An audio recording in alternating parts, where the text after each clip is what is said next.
कौन सी ऐसी स्ट्रेंथ है जिसको आज तक हमने इस्तेमाल नहीं किया? वो कौन सी ऐसी खूबी है जिसको हम इस्तेमाल करना चाहें तो हम इस्तेमाल नहीं कर पा रहे? अगेन, ये ऐसा सवाल है जो हर शख्स के जहन में है।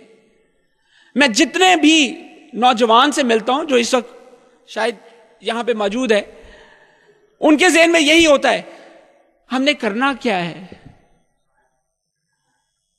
हमने जाना कहां है, हमने क्या गुलूकार बनना है? हाँ, इंस्पिरेशन क्या है? अगेन, मैं बहुत बल्कि रफ साहब कि हमारी इंस्पिरेशन उन लोगों से हो जाती है जो हम शायद नहीं बन पाते।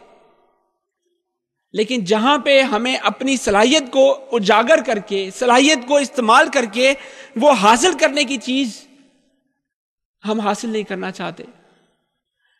Late me quote example. अक्सर हम लोग यहां पे कहते हैं कि अनएम्प्लॉयमेंट बढ़ी है, सबसे बड़ा मसला इस मुल्क का अनएम्प्लॉयमेंट का है। कभी हम लोगों ने सोचा ये अनएम्प्लॉयमेंट क्यों है? कभी हमने सोचा है ये क्या सिर्फ हुकूमत की जिम्मेदारी है कि अनएम्प्लॉयमेंट को खत्म करे? कभी हमने सोचा है कि आप लोगों की भी कोई जिम्मेदारी है, इस शख्स की भी कोई जिम्मेदारी है जो उसको करनी है? अब वो क्या जिम्मेदारी है, वो क्या सलाहियत है जिसको देखना है? सिर्फ इतनी सलाहियत नहीं है कि 16 साल की एजुकेशन या 14 साल की एजुकेशन करके आपके अंदर वो सलाहियत पैदा हो जाती है कि आप कुछ ना कुछ कर पाते हैं। क्या वो इनफ है? Is it enough?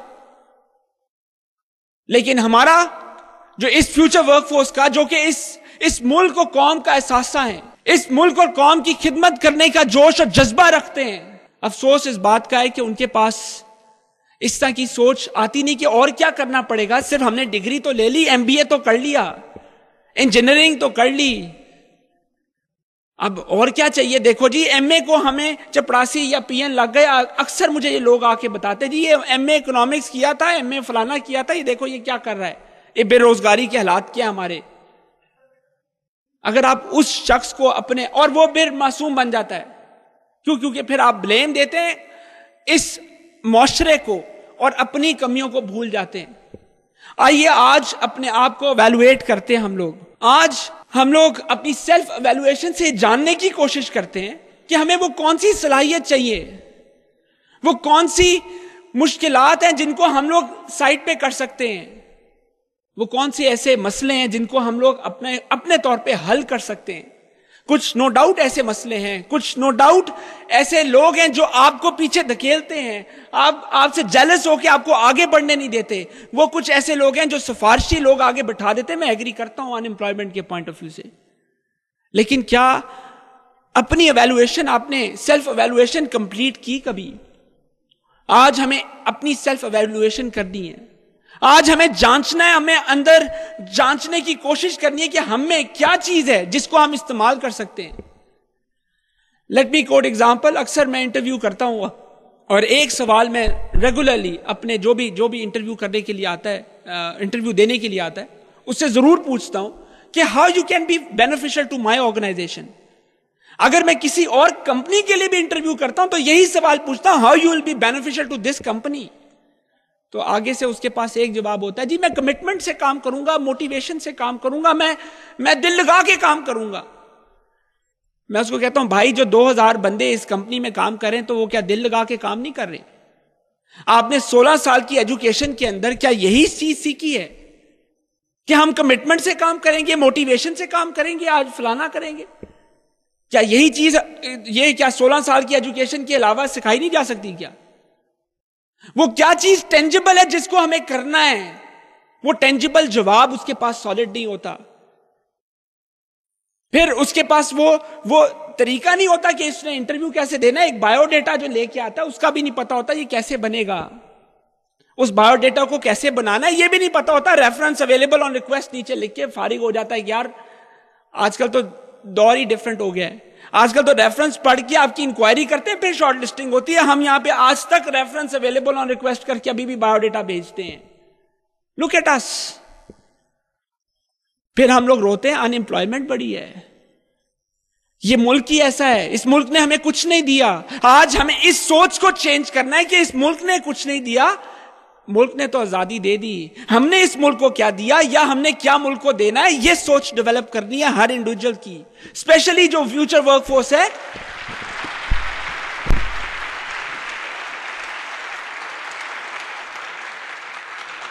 आज इस फ्यूचर वर्कफोर्स को यह सोच डेवलप करनी पड़ेगी कि हमने इस मुल्क को क्या देना है।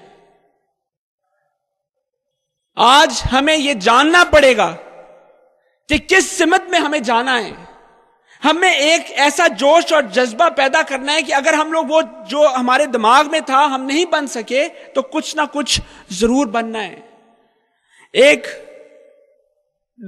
मैं इधर शेयर करना चाहूंगा आपसे, डगलस के खूब कहा है, अगर तुम पहाड़ की चोटी पर स्नोबर नहीं बन सकते तो वादी में झाड़ी बन जाओ, लेकिन बनो। अगर दरख्त ना बन सको तो छोटा सा पौधा ही बन जाओ और किसी शारा को सरसब्जो शादाब बना दो। अगर तुम खुशबू नहीं बिखेर सकते तो फूल बन जाओ, लेकिन झील का सबसे खूबसूरत फूल बनो। अगर तुम शाहरा नहीं बन सकते तो छोटी सड़क ही बन जाओ। अगर तुम सूरज नहीं बन सकते तो सितारे ही बन जाओ। This is what we want. At least बनो तो सही कुछ। अपनी सलाहियत को देखते हुए, अपनी सलाहियत को जानते हुए हम लोगों को कुछ ना कुछ जरूर बनना पड़ेगा। अगर हम लोग कामयाब होना चाहते हैं इस मुल्क में, इस माशरे को बनाने के लिए हमें कुछ ना कुछ बन के दिखाना पड़ेगा। आज जो हम लोगों को फोकस करना पड़ेगा, अब रही बात यह कि अभी तक लोग अपनी डिग्रियां तो लेते हैं, वो लोग भी इसमें शामिल हैं, जो उनके जहन में एक सवाल जरूर आता है, जो प्रोफेशनल हैं इस वक्त एम्प्लॉयड हैं, ऐसे लोग भी यहां पे बैठे हुए हैं, उनके दिमाग में एक चीज बहुत घूमती है कि जी तनख्वाह नहीं बढ़ती मेरी। पता नहीं क्या वजह है यार, तनख्वाह नहीं बढ़ती है, I don't know why. Inflation rate को देखते हैं तो वो दबादब इन्फ्लेशन इज हाई और महंगाई बढ़ती चली जाती है। आज आटा 25 रुपए किलो है, महंगाई बढ़ती चली जा रही है और हुकूमत को नजर रखी हुई है कि हुकूमत जो है वो सस्ता करेगी तो हम लोग आराम से गुजरेंगे। लेकिन अगर आप ये गौर से देखें तो यह आप खसारे में जा रहे हैं। क्या आपकी तनख्वाह उस तरह बढ़ रही है जिस तरह बढ़नी चाहिए? क्या आपकी तनख्वाह उस तरह बढ़ रही है जिस तरह महंगाई बढ़ रही है? और अक्सर जो एम्प्लॉयड लोग यहां पे बैठे हुए हैं, जो ऑलरेडी डिफरेंट नौकरियों पे हैं, वो भी उसी फेज से गुजरे, इस नौजवानी की फेज से गुजरे और किस तरह डगमगाते हुए निकले, उन मुश्किलात का सामना करते हुए गुजरे, वो आज अपने आप को वो भी इवैल्यूएट करें कि कल किस तरह काम किया था, आज किस तरह काम किया, परसों किस तरह काम करना है मैंने। That is important. अगर कल भी उसी तरह काम किया था जिस तरह आज काम कर रहे हैं और कल भी उसी तरह काम करेंगे जिस तरह परसों काम किया था, तो आपकी सैलरी नहीं बढ़ सकती है। क्यों? क्योंकि आप अपने अंदर सलाहियत जो आपके अंदर मौजूद है उसको सही तरीके से इस्तेमाल नहीं कर रहे।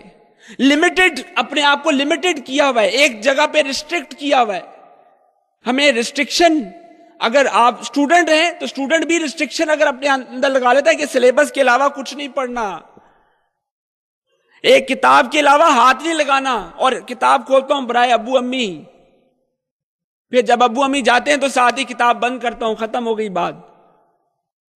Look at us now, this is the time where we need to think about वो क्या इंप्रूवमेंट है जो हमें इस मुल्क के लिए, इस कौम के लिए लेके आनी है और अपनी जात के लिए लेके आनी है, वो ज्यादा इंपॉर्टेंट है। एक चीज जो सिंगापुरियन की स्टोरी, बल्कि रफ साहब डिस्कस कर रहे थे, मेरे लास्ट सेशन में भी मैंने डिस्कस की थी। अगर आज मैं सिंगापुर को देखता हूं तो उधर सिर्फ किसके ऊपर फोकस किया? उन्होंने ह्यूमन कैपिटल के ऊपर फोकस किया। उनके पास वसाइल कुछ नहीं था, पानी भी नहीं था उनके पास। उनका सिर्फ एक फोकस रहा है कि जो हमारे ह्यूमन कैपिटल है, फ्यूचर वर्कफोर्स है, उनके दिमाग में कुछ अच्छी चीजें डाली जाएं, उनकी स्ट्रेंथ को बाहर निकाला जाए। यह सोच के उन्होंने अपनी स्ट्रैटेजी सेट की थी और आज वो कामयाब नेशंस में से एक मुल्क है। और अल्हम्दुलिल्लाह अगर हम भी अपने आप को देखें तो हमारे पास इतनी ह्यूमन रिसोर्स है, बहुत सारे 16 करोड़ दिमाग मौजूद हैं, लेकिन अफसोस इस बात का ये सारे 0 मीटर दिमाग हैं।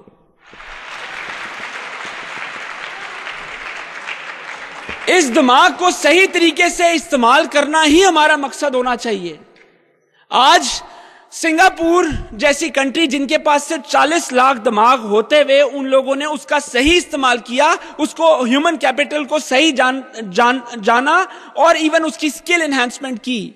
हम लोग यहां पे डिग्रियां तो दे रहे हैं, पढ़ाइयां तो चल रही हैं, क्या कोई रेडिकल चेंज आपको इस एनवायरनमेंट में नजर आता है? कभी भी नहीं आता। क्यों नहीं आता? किस वजह से नहीं आता?